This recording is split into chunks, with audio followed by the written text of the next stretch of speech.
eny ary fameravatsika rehetrarehetra tonga soa ato amin'ny fiangonana Tanasity. Raha sitrakitsika dia ndao hiaraka hitsangana isika, dia ndao hifampiarahaba, hifanohitsika salama daholo isika rehetrarehetra to.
Satria misy vaovao lehibe ho zaraina amintsika androany.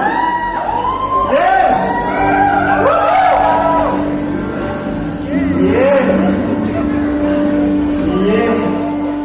Tsara ny tompo, tena tsara ny tompo, tena tsara ny tompo, tena be famindrapo izy, be fitiavana izy.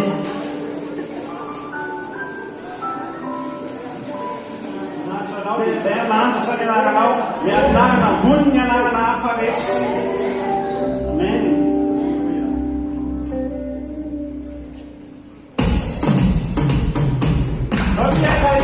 Dera tumpaka lalakaka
hiderako anao Jesosy lohany hiderantsika anazy amin'ny salam dia ndao hiaraka tena hoe anandratra sika dia rehefa vity zay dia vavaka fiderana natrehan'Andriamanitra hoe mideranao zay Andriamanitra ny fizinao ny may anao Andriamanitra tsy miovy ianao Andriamanitra manjaka ianao tena fanaperana ianao Andriamanitra ndao hiaraka hitsika hiderako anao hiderako anao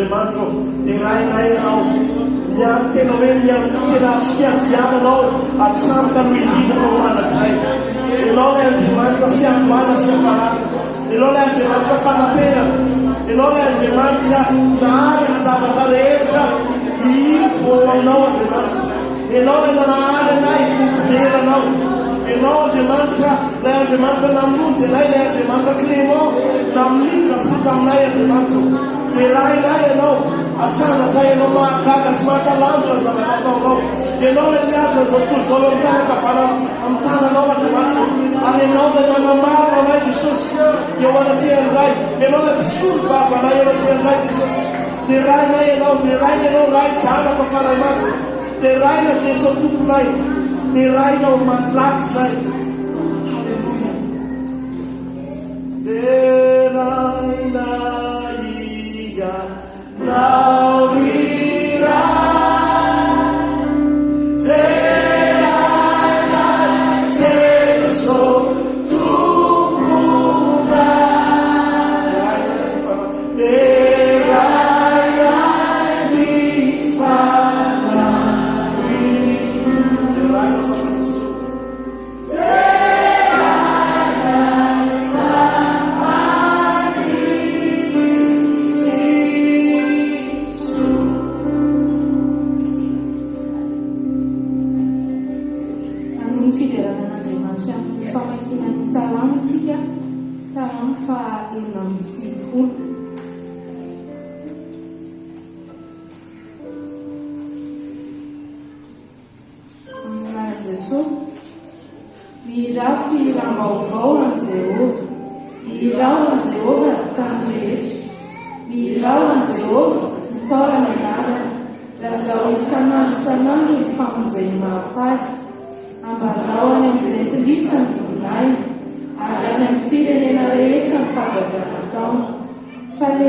found, then I tena zany mihitsy hoe ianao no Andriamanitra ambony Andriamanitra rehetra, ianao ilay Andriamanitra tomponay ny mpanjakan'izao rehetra izao.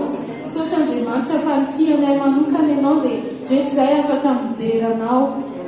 aok'andriamanitra tena ho fitaovana mahomby ampelantananao zay anambalan'izany famonjena mahafaly zany any amin'izay rehetra misy anay any ka mba hitaran'izany fanjakanao zany ho faly aminay foana le ianao jesosy raha mijery anay dia izao fotoana iarahanay izao jesosy dia tena hoe aoka hoeniko ny voninahitrao aoka ny voninahitrao ny sandratreko andriamanitra fa ianao no mendrika amin'izany mangasitraka tompoko misaotra jesosy.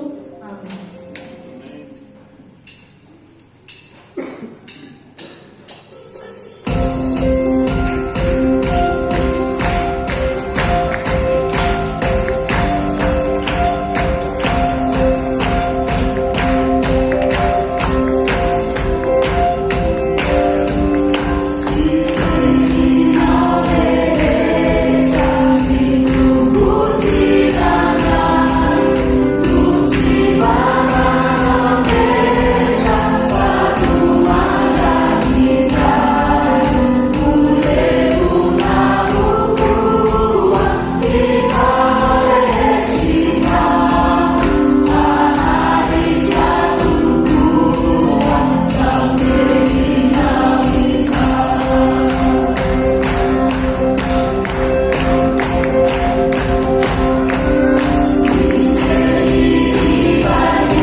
Sady famparary soa tonga soa daholo isika rehetrarehetra tonga soa eto amin'ity toeran'ity isika mianakavy tonga soa daholo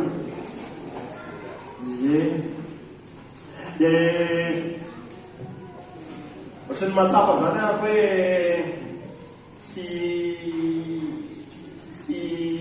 antitohidy anao anay fanatritsika raha tsy efa voazarako amintsika ny vaovao mahafaly atsika tsy raha ray avy dia alohany amakiko an'ilay vaovao mahafaly nefany a dia tiako sika ho ao amin'ny numéro toko fahatelo ambin'ny folo tsy toriteny ty a fa mbola pré-toriteny satria tena nanandanja be mihitsy teo anivon'ny fiangonana ny omaly nanatantara ngeza be eo amin'ny fiangonantsika ny tantara ty fiangonana amin'ny fiteny malagasy ty ny omaly ny zavatra nitranga omaly dia ozy izy ianao hoe inony zany fa andao fa atao fitena ohatranareo tanareo le mijery an'le ino kerkiba mo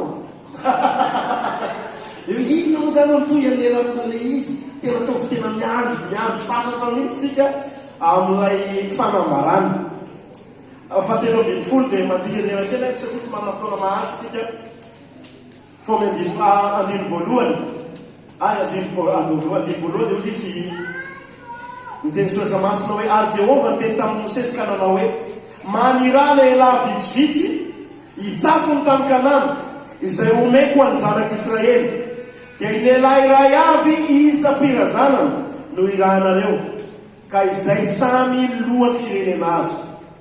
Ary Mosesy dia naniraka azy hiala any amin'ny hefitrom-panana araka ny didin'i Jehova ary samy lohan'ny firenen'ny zanak'Israely ireo lehilahy rehetra ireo.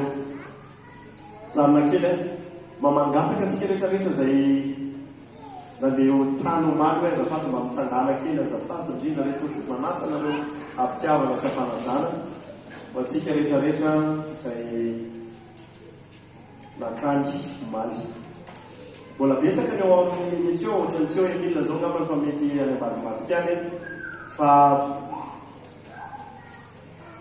isa-pirenena atao amin'ny firenentsika ireo avy ao amin'ny louange, avy ao amin'ny hostiltim, avy ao amin'ny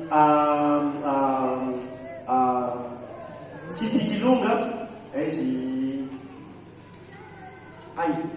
aika ao arinotiny avy ao amin'ny sitizatovo sy ny sisy dia reo nahita zavatra omaly sady zany nahita zavatra tsika omaly dia itoy amaky dia mba mitsangana ihany nareo aloha dia niakatra ireo ka nisafitany hatramin'ny hevitrizina hatramin'ireo reoba dia eo akaiky ny amaky 520 dia niverina avy nisafitany ireo no ny afaka 70 andro dia nakeo amin'ny Mosesy Arona ary ny fiangonana sy ny zanak'Israely tany amin'ny tany Parany izy dia tany Kadesy ka nitondra teny tamin'ny fiangonana tamin'ny sy ny fiangonana rehetra sady naneo aza nivokatra ny tany dia nilaza tamin'ny izy ireo ka nanao hoe tonga tany amin'ny tany izay nandrahanao anay izahay tamin'ny Mosesy io zany koa tondra dronono sy tantely tokoa izy sa manao akory le hitantsika omaly tondra dronono sy tantely amen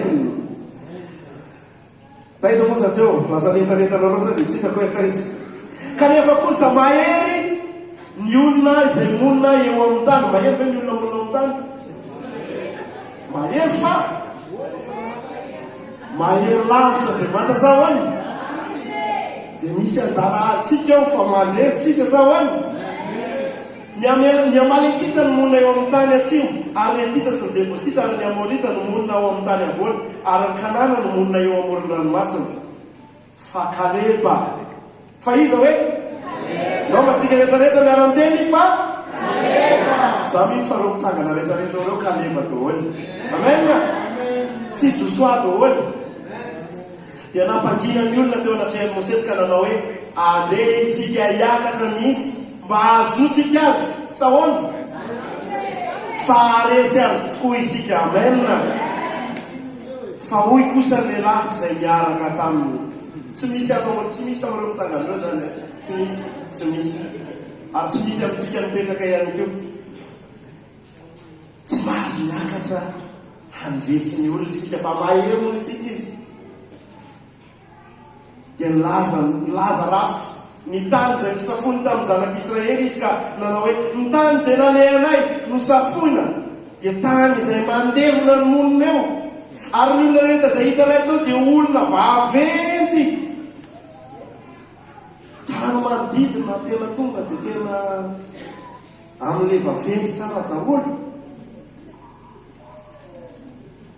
ary nahita ny filima teo izahay hatramin'ny filima nahitany teo dia taranaka anakita sy avy amin'ny Malekita ary teo ny masonay dia tahaka nitsy ngetana izahay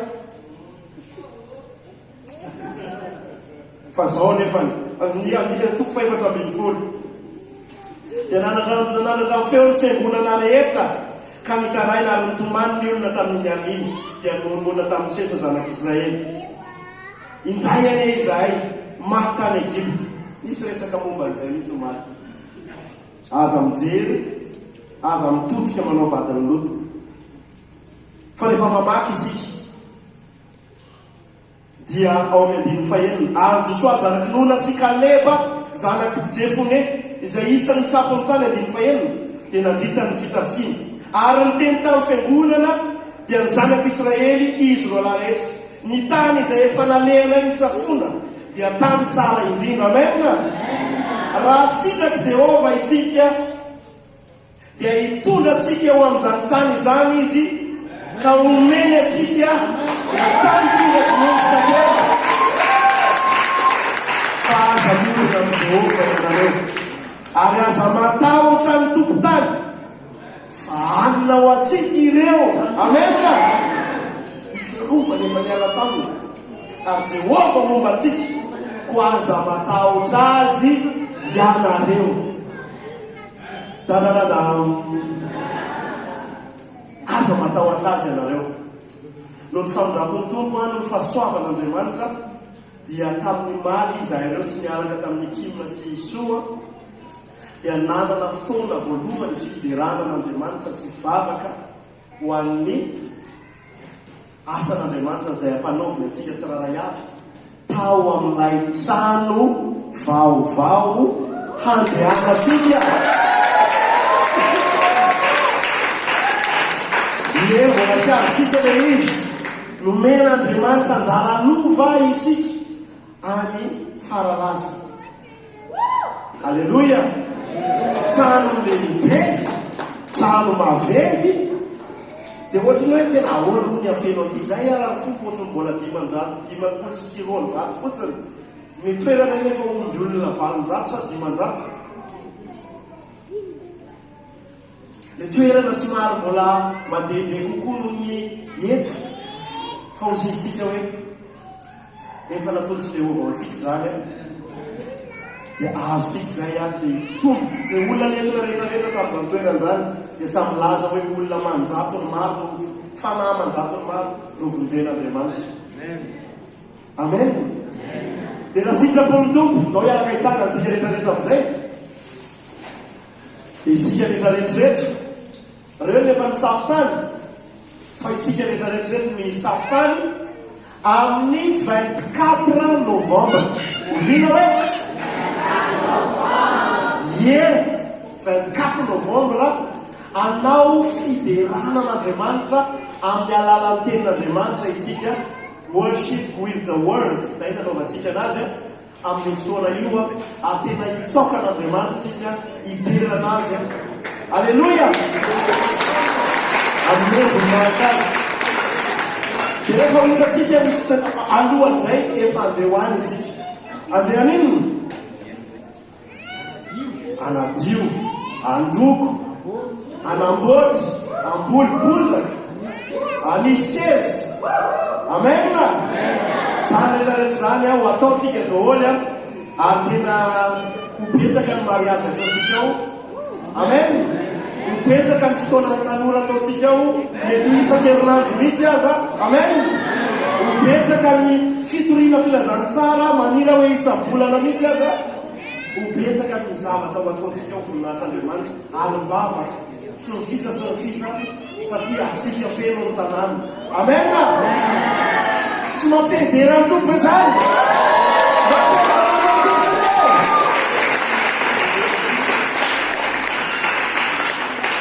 Ahoanao izy Josoa sy Kaleba teo ny tany izay nalehanay ny safona dia tany tsara indrindra. Raha sitraky Jehova isika dia hitondra atsika ho amin'izany tany izany izy ka omeny atsika dia tany tondra Jehova sy tantely. Efa misy programa hatramin'ny any amin'ny volana Jolay ka hatramin'ny sy ny volana Aogositra efa voapetraka satria mitondra ny sakaiza reny ako namangy ilay toerana reny fazanana namangy atsika reny dia dia andao atao ato ny conférence an'izao ny fampiofanana momba an'izao sy ny sisa ifanesa izy ao ny fampiofanana sy ny fampitaovana atsika fiangonana mba ho vonona amin'ny asa tsara ianao sy ireo nitsanganao areo fotsiny fa ianao mihitsy vonona amin'izay asa tsara tian'Andriamanitra ataonao voninahiny. Dia ndao tsika hiaraka hisaotra n'Andriamanitra ndao asanantsika mafy ny feo atsika hisaotra azy noho ny amin'ny famindrapony amin'izany rehetrarehetra zany. Misaotra anao zay Andriamanitra, mideranao zay famindrapo lehibe Andriamanitra no nasehonao anay, famindrapo lehibe no nasehonao anay Iteranao zay Andriamanitra noho zany toerana vaovao afana mankalaza anao zany toerana tsara tena tahaka ny Josoas Kaleba ity tena tsara ary tena tondra dronono sately ara-panahy amokisy anao ny vahoaka manodidinao ary misaotry rehefa hiasa sahady anao ho voninahitra ao Kristy Jesosy makasitraka anao zay tompo. Amen. Fakamazo ny toerantsika fotosy finoana ianao ary tena aoka ho bokinozatra ara-pinoana ianao mikotrana bokinozatra ara-pinoantsika ary ny tompo no anome atsika zany satria izy ilay tompo ny finoantsika sady mpanefana zany fa ianao fotsiny mila vonina. Amen. Dia ataontsika zany andeha hoanitsika manomboka le 9 décembre raha sitrako ny tompo dia any isika miangona. Amen. Amen. Finoana le zany finoana be mihitsy zany fa dia miara mandeha amin'ny finoantsika ary amin'izay fotoana izay miditra amin'ny sivy amin'izany isika. Miditra amin'ny sivy amin'izay isika milamindamina amin'izay tsika dia tonga valohany amin'ny sivy amin'izay fotoana izay zany eny azy nao hitohideran'Andriamanitra tsika miaraka hivavaka isika dia ho ao amin'ny tenin'Andriamanitra faly atompo ary mino fa izay rehetrarehetrarehetra dia miomby mpifaliana ao aminao ny amin'ny zavatra ataonao tsy asan'olombelona izao fa asanao Andriamanitra. Dia ndreto izay miondrika manoloana ny faly abiazanao ny amin'ny famatsinao ny fitiavanao ary indrindrandrindra ny tanjonao amin'izao fiangonana izao hoe fiangonana mpaniraka mpanangana fiangonana Obey's Church. Andriamanitra araka ny efa famolaniana azo ilay sahady hoe tena manjato ny maro ny olona hovonjenao ary anompanao eo amin'ny toerana eo dia mangataka izay hoe tena fiangonana maro no voatsangana amin'ny alalan'izao fiangonana izao. Vavaka sahady zay ny amin'ny asanao ataonao any Itosy any Mahazo any amin'ny faritra maro samihafa zay iantsonao anay zay toerana mbola ataonao mafana ao anatinay ho dia rainay manak'izay ianao Andriamanitra. Amen. Rehefa mitena hoe zavatra ho ataontsika any Itosy na any Mahazo sy sisa tsy hoe ny fiangonana no ifindrany fa isika ho ao amin'ny toerana io foana fa anangana fiangonana any amin'ireny toerana ireny andefa pastera sy olona zay afaka manangana amin'ireny fiangonana ireny tsika mitohy hatrany amin'izay antsoin'Andriamanitra antsika amin'izay toerana ao amin'izay toerana vaovao izay ao afaralaza izany. Inona moa ilay fampianarana mitohy ny rahantsika namakivaky? Mankalaza ny toetran'Andriamanitra, mankalaza ny toetran'Andriamanitra. Dia androany tsika tiako ho ao amin'ny Isaia 4:1 ka hatramin'ny 5. Isaia 4:1 ka hatramin'ny 5.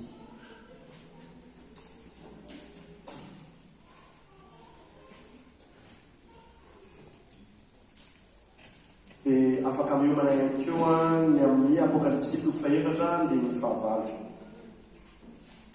Tamin'ny taona nahafatesany ho zimpanjaka no nahitako ny tompo nipetraka teo ambonin'ny seza fiandrianana avo sady manerinerina ary niebakebaky ny akanjony nahafeno ny tempoly ny serafima nitsangana teo amboniny sady nanana elatra 9 avy ny rona na ronany ny tavany ary ny rona na ronany ny tongony ary ny roa na ny dinany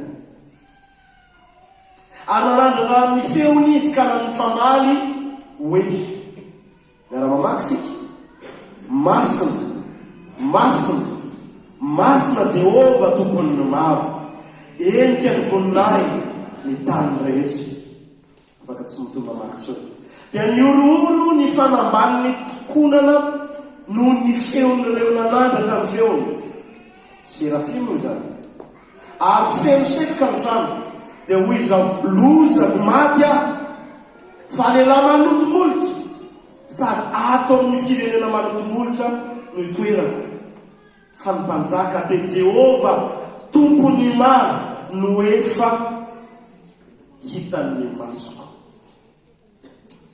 Apokalipsy 4:4. Ary ny zava-manan'aina efatra dia samy nanana elatra enina avy, mitovy amin'ny zavatra ampiasany Isaia ihany eto. Sady feno maso ny tenany rehetra. Ny sasaka nanaiko izay fa ohatr'izay hoe tena mety arikiriko antsika tsiraray avy ngambany. Fa rehefa manao google ianao dia mijery hoe ohatriny ahoana zany serafima sy ny ohatr'izany na hoe Isaia 4:1 ka hatramin'ny 9 ny Apokalipsy 4:4 dia sary tena mampiorikoditra mino fa anisany anatin'ilay fanovana indray maso dia omena Andriamanitra habilité ny nofotsika vaovao sy ny masosika vaovao zakany zany tontolo tsy hitan'ny masosika hatramin'izany zany. Eritreritry fa zay mety mitombona tsara mihitsy zany hoe ovana indray masosika mba hazakatsika n'izay zavatra tsy hitan'ny masosika hatramin'izay fa voaho hitatsika manomboka amin'izay fahatongavan'i Jesosy Kristy izay. Zany ny zavatra hitrakararasana vary tena ny zavatra tsy hitan'ny masosika hatramin'izay no isokatra ho hitan'ny masosika no anjely manompo an'Andriamanitra. Enjany zany rehefa tonga Jesosy Kristy rehefa hoany amin'ny mandrakizay isika.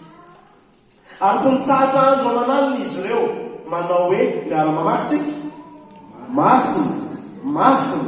masina ny tompo Andriamanitra tsy tompo ilay taloha sy ankehitriny ary ho avy.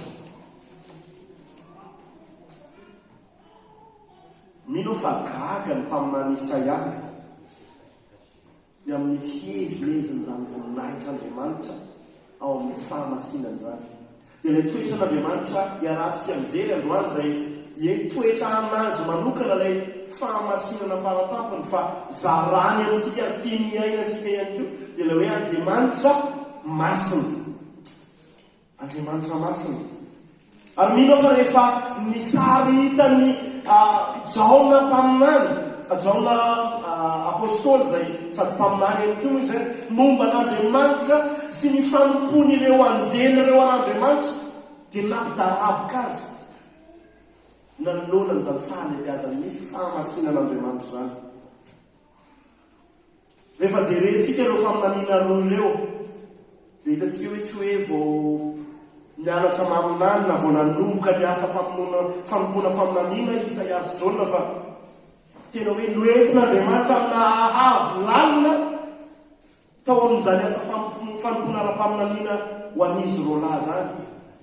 Nahita ny fanatrehan'Andriamanitra, nahita ireo anjely manompo an'Andriamanitra. Ambaran'ny soratra masina fa tsy misy olona mahita an'Andriamanitra satria Andriamanitra dia fanahy. Fa ihany koa ho an'izay olona mahita an'Andriamanitra dia tsy velona fa tsy maintsy maty. Fa nahagaga ny fahasoavana dia nahita ny ampahany ny amin'izany hoe voninahitran'Andriamanitra tao amin'ny fahamasinany izany. Izy mirahalahy reto sy izy mirahalahy ihany fa nisy ihany koa andreo olo malaza ny finoana hafa nahita an'izany.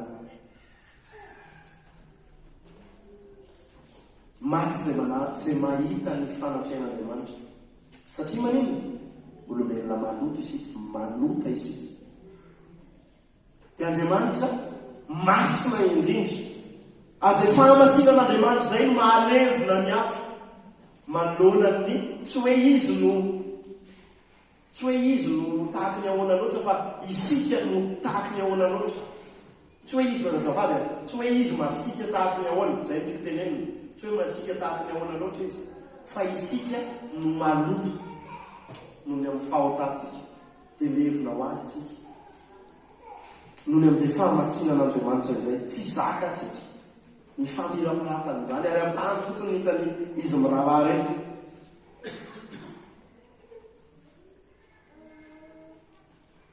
Toy izany koa Mosesy zao ohatra onge maritsika amin'ny Exodosy 7:20-20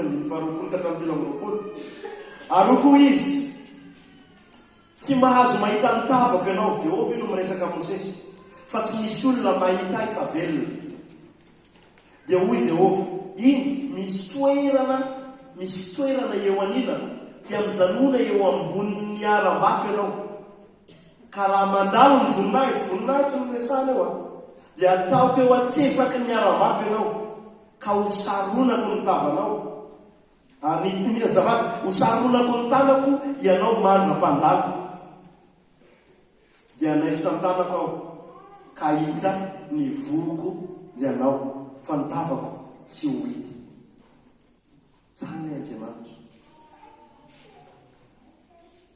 Ilay topotsika, Andriamanitra ny fahamasinana ary te resaka hoe inona moa zany hoe masina?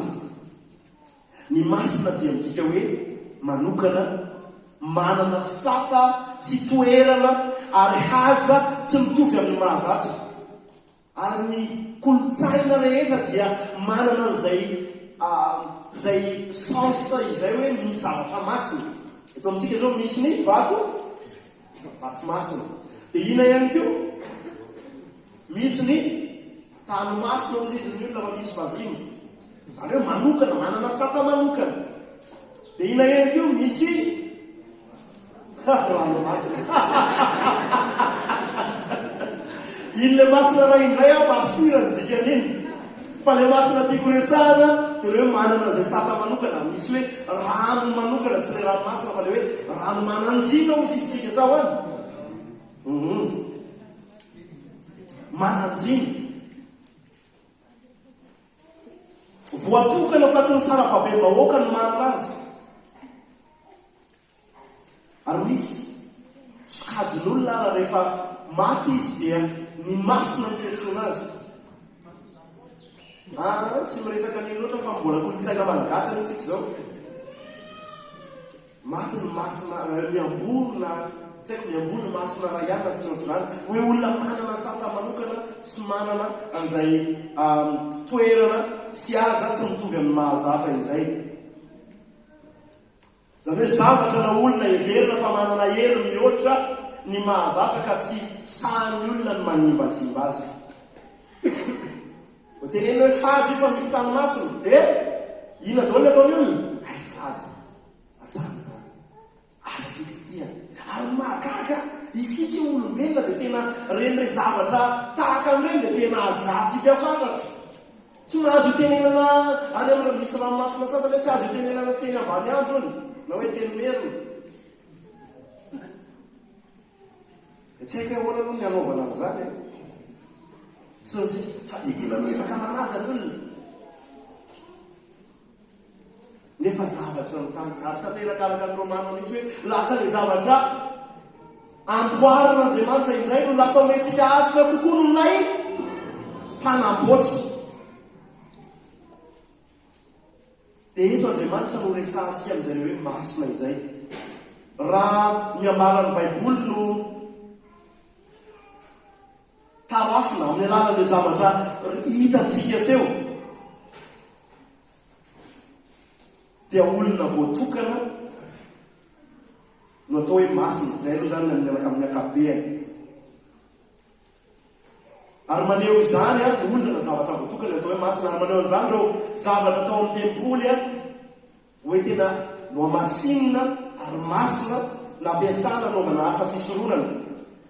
Ary tsy natao ampiasana akoatra ny ao amin'ny toerana tempoly na taberna kely io ihany reny zavatra masina ireny. Dia tahaka an'izany ihany koa ny Israely ohatra no amasin'Andriamanitra ho azy manokana dia tsy natao hifangaro amin'ny vahoaka hafa.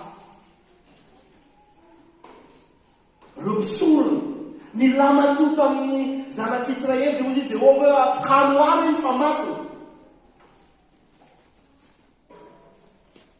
Fa raha iresaka ny momba an'Andriamanitra isika dia izay le mampitolagaga izay ny tokony azontsika an-tsaina, ilay fiezinezenan'ny fahalebiazan'ny fahakantona sy ny fahamendrehatra zany fahamasinan'Andriamanitra izany. Tsy ampiny teny efa mitady iodina be mihitsy ny raha mao amin'ny natin'ny saiko ao, satria tena masina loatra izy. dia hafa mihitsy nisy ilazany soratra masina any momba an'Andriamanitra. Ahoana izy rehefa miresaka ny momba an'Andriamanitra sy ny fahamasinana an'Andriamanitra ny ao amin'ny baiboly indrindra fa reo anjely ireo dia ahoana izy masina masina ary masina Jehovah Andriamanitra tompony maro entiky ny voninahiny ny tany rehetra ozy izy Isaia. Tsy nanao ny anjely hoe masina Andriamanitra. Ny zavatra ao amin'ny baiboly atao miverindroa izay tena hoe fahamarinana midikan'izay. Ohatra hoe amenina dia amenina mamarana ohatra ny mpanoatra ny epistily tena manamara hoe tena tanteraka tokoa tena marina tokoa ny zany amenina dia amenina. Jesosy nilaza hoe lazaiko aminareo marina dia marina tokoa midikan'izay tena tsy misanga fa tena zay fahamarinana ary tsy maintsy tanteraka izay tena marina zany. Matetika rehefa misy an'ireny marina dia marina dia hoe ifantoy ity zavatra teneniko ity raha zaiko aminareo marina dia marina tokoa fa marina izao zavatra zao ary tsy azo idivirana. Fa hoy R.C. Sproul rehefa miresaka amin'ity hoe Andriamanitra masina masina masina ity, rehefa ny fahamasinan'Andriamanitra ozy izy miresahana dia 3e degré mihitsy no iresahana io toetra n'Andriamanitra iray io hoe masina masina masina Andriamanitra.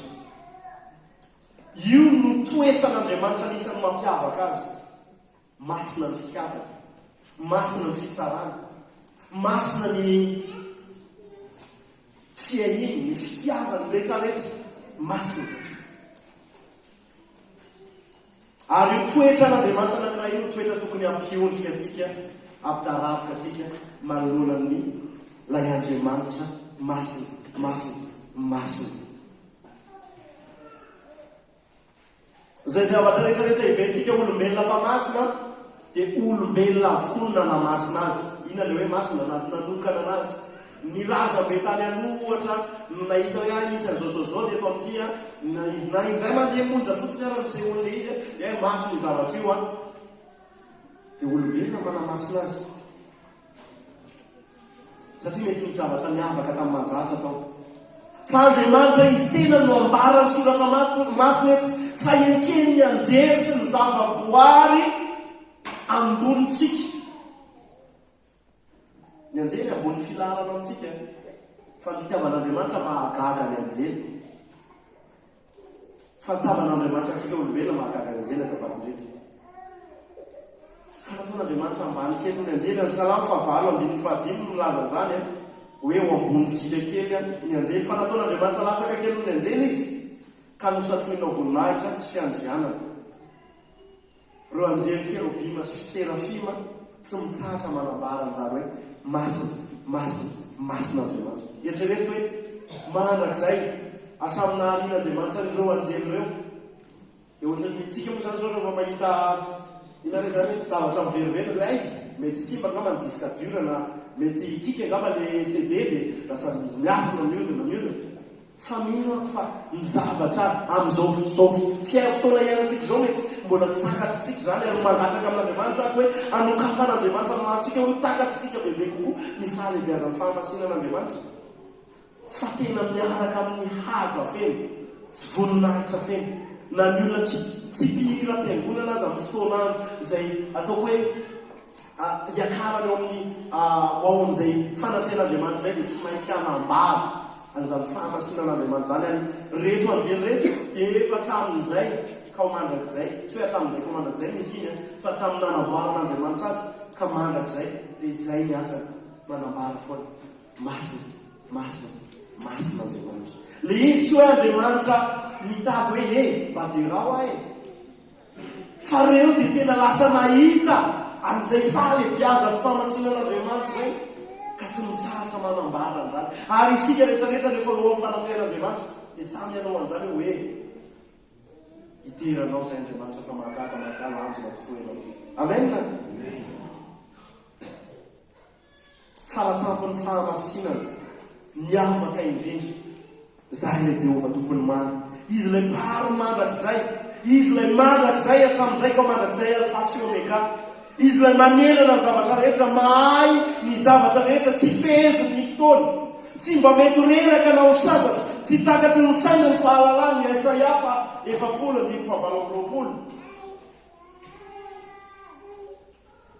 Ary tsy mba hita ho aminy zany fahadosoany zany na dia kely azy.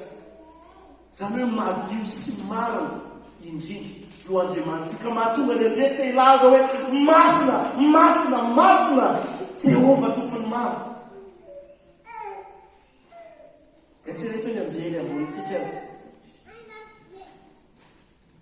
miay, mahita ny ampahany voninahitra fotsiny dia miay. Indrindra fa isika tsy tokony ianao an'izany, tsy tokony ianao an'izany ve isika? Anambara ny fahamasinan'Andriamanitra. Mbola iresaka ako tsy anambara fotsiny fa tany am-boalohany any resaka hoe manokana ho an'Andriamanitra toetra io, fa tian'Andriamanitra zarana amintsika ihany koa izany toetra ny amin'ny fahamasinany izany.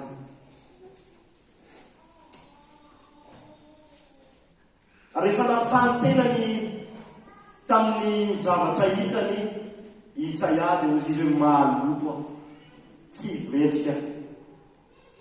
Dia laza amintsika ako tepoka manaraka hoe tsy hafa misaraka ny voninahitra sy ny fahamasinan'Andriamanitra.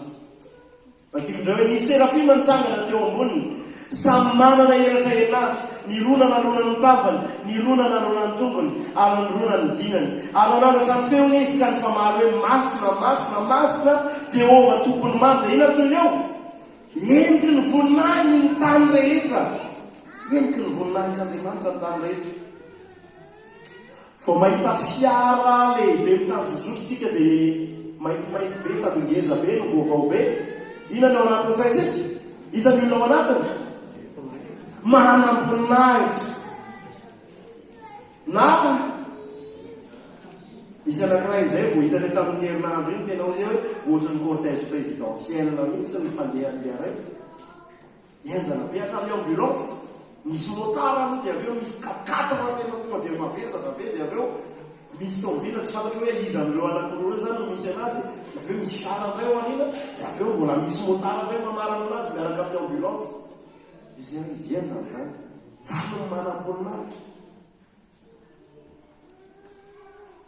Egalona ho sisika na manam-boninahitra eny amin'iny. Fa naka fotoana teto Isaia, enina Jona koa azy ao amin'ny Apokalipsy, dia nanoritsoritra ny anjely manome voninahitra an'Andriamanitra. Reny zany zao ny karazana ataoko hoe anjelyn'ny reny olona manam-boninahitra reny, motara, ny 4x4 be, fiara fony vy, sansisa. Fa jerentsika engely ilay anjely, ilay famaritana izy amin'ny rahalan'ilay anjely, ny serafima ohatra. Dia io no anjely anisany ambony grada indrindra eo amin'ny izay sehatry ny anjely izay. Ary anakenina ny elatra ao masamy teny daholo tsika hoe enina. Dia nrona naronana ny masony, samy manao zao tsika, nrona naronana ny masony, nrona naronana ny tongony, ary nro na ny dinany. Fa nanonona kay zany sanomana ny masony, satria tsy tokony ahitana amin'ny ampahany voninahitra Andriamanitra toy izay atoriny azy, fiarovana anazy, tsy ho faty mandrakizay zany. Misaromana ihany koa ny tombony, satria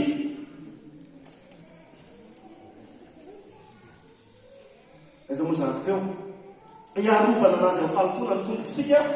Rehefa mandeha mivoaka tsika dia maloto, sady zany na ao an-trano araka rehefa mandehandeha tsika dia maloto.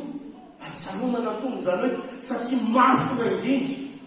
Tiako ho azonareo sanan-tsaina ilay Andriamanitra tokoatsika eto hoe masina, ary mino fa tsy anaoko nangany amin'ny momba an'Andriamanitra tsika rehefa azosika sanan-tsaina zany hoe tena saromana ho fiarovana ary saromana ho fanadiovana, satria Andriamanitra masina indrindra izy, ary tsy misy tokony ampahana fahalotona hoe eo aminy.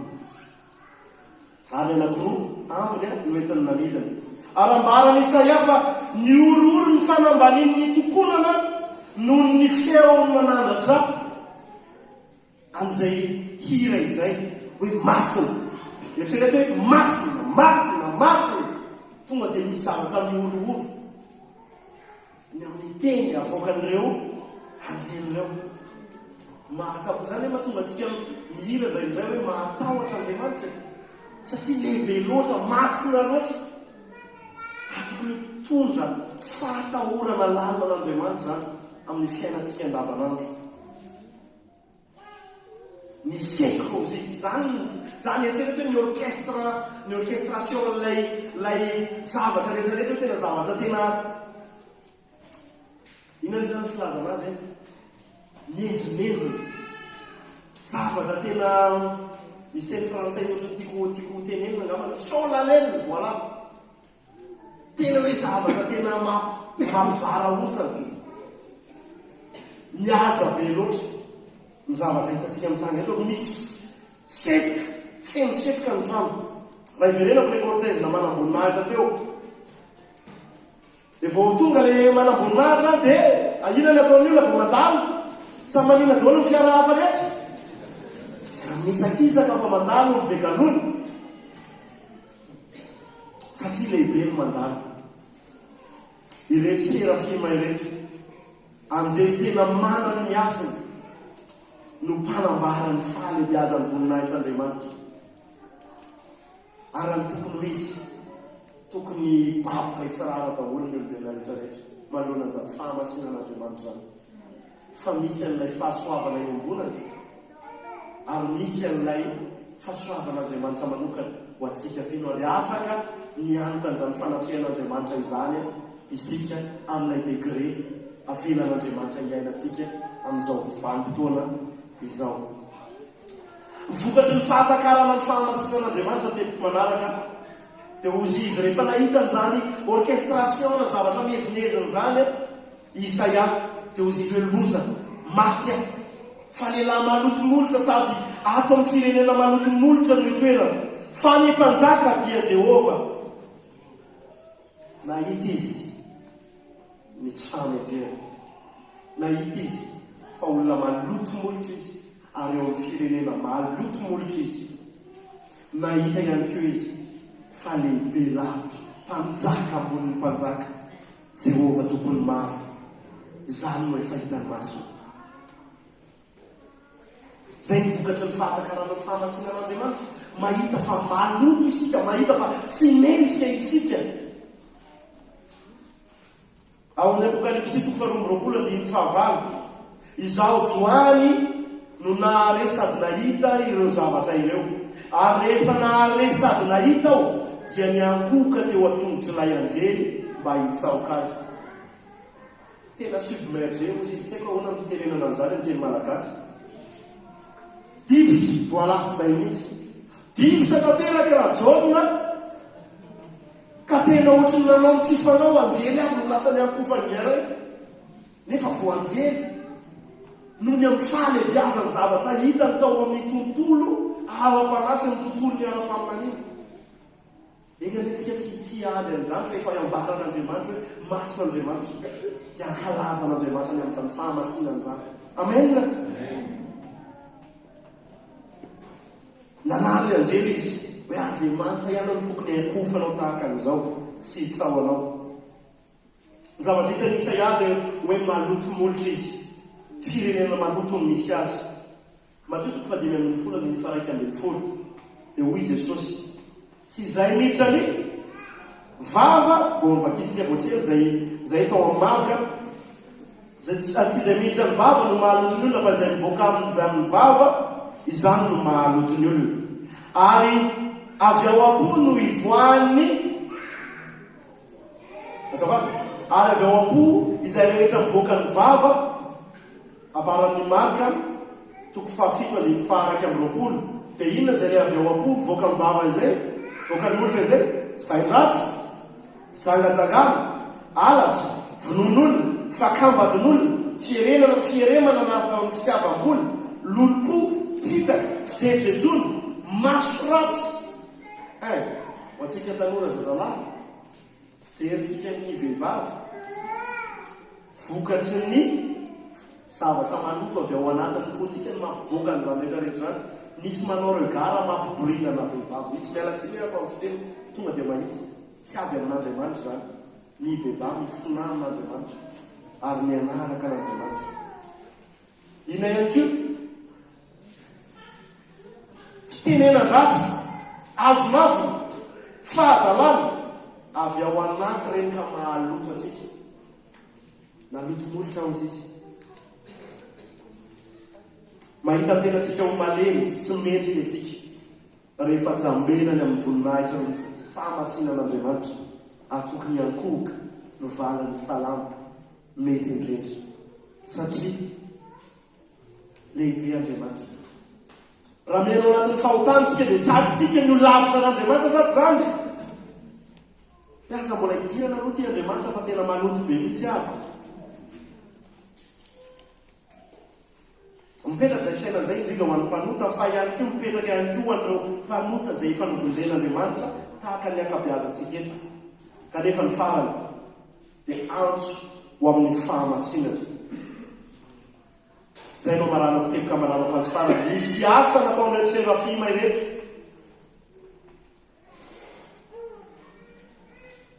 tamin'ny Isaia manokana rehefa natsapa ny tenany maloto izy. Misy zavatra nataon'ireto serafima reto. Isaia 1:5 kinanjo nanidina nanatonay ny iray amin'ireo serafima nitondra vainafo teny amin'ny tanany dia vainafo avy nalaina tamin'ny tandra teo amin'ny alitara ary nateny mivavaka zany ka ho izy indro efa nitena tamin'ny molotra ao io ka dia afaka nyeloka ao ary voavera ny fahotanao. Tsy nisy zavatra azo ny Isaia natao nanadiovana amin'ny tenany fa tsy maintsy Andriamanitra tamin'ny alalan'ireo serafima ireo no nanadio azy ho afaka tamin'ny falotony. Alay vainafo nalaina avy tamin'ny alitara ozy izy dia maneho fa nisy fisoronana natao ary etsika maneho fanadiovana ny fahotana amin'ny molotra izay mahaloto ny olona izay mivoaka avy ao. Manana mpisorona be isika sady zany pisorona be nanao fisoronana indray mandeha tonga lafatra ary tsy hiverina manak'izay satria tanteraka zany fisoronana zany hananantsika fahadiovana ary rehefa nanendry an'izany isika rehefa notendreny fahasoavana handray an'izany isika dia madio ary afaka no eo amin'ny fanatrehan'Andriamanitra lay masina indrindra afaka amin'ny fahotantsika isika.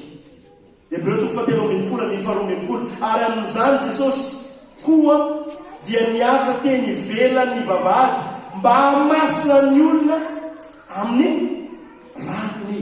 Ny rano Jesosy no nalatsaka voamarina sika no esorina ny fiampangalantsika no esorina tsy eo amintsika intsony. Izany nataon'ilay masina ho atsika tsiraray avy. Ny fanamarinana dia teboka anombohana fotsiny fa ny fanamasinana manomboka eo amin'izay fanamarinana izay mandra-pahatonga an' Jesosy Kristy eny amin'ny ranolanitra. Masina par inspiration antsika fa tsy par obligation ary par amour et par grâce fa tsy par la loi, par la foi fa tsy par la loi. Ary hatramin'izay hatramin'ny testamenta taloha ka hatramin'izao dia mbola izay inspiration izay foana no itson'Andriamanitra antsika ho amin'izay fahamasinana izay. Hoe ahoana tsy izy? Petera voalohany ao iaraka hitsangana antsika.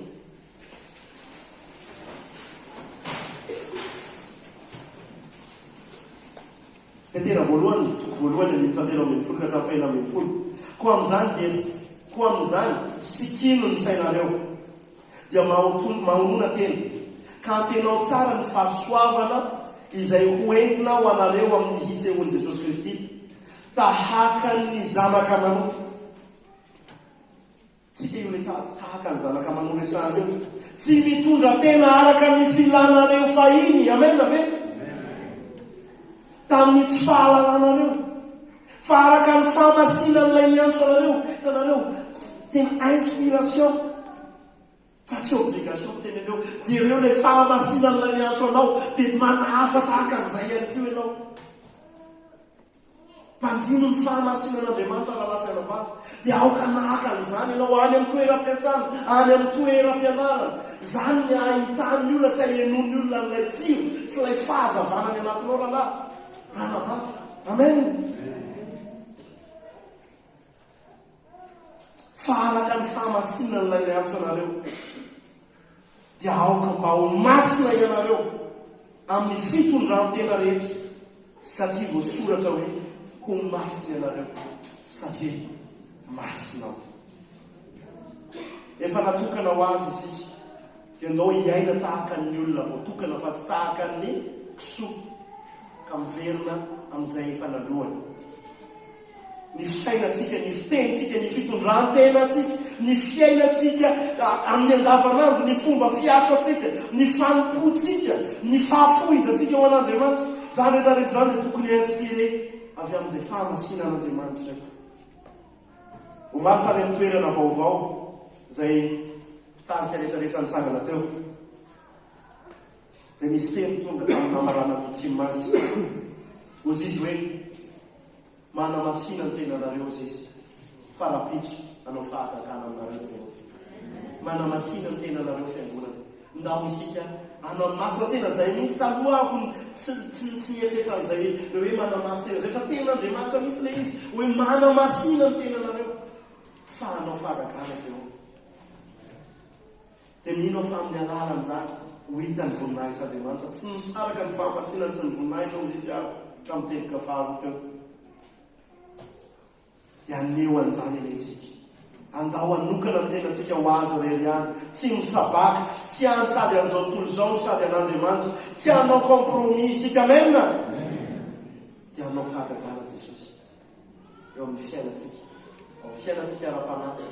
Fa mety tsy voafetra an'izay fotsiny fa mety hivoaka an'izay ihany koa. Ny fiainantsika ara-nofo raha izay sitrapony.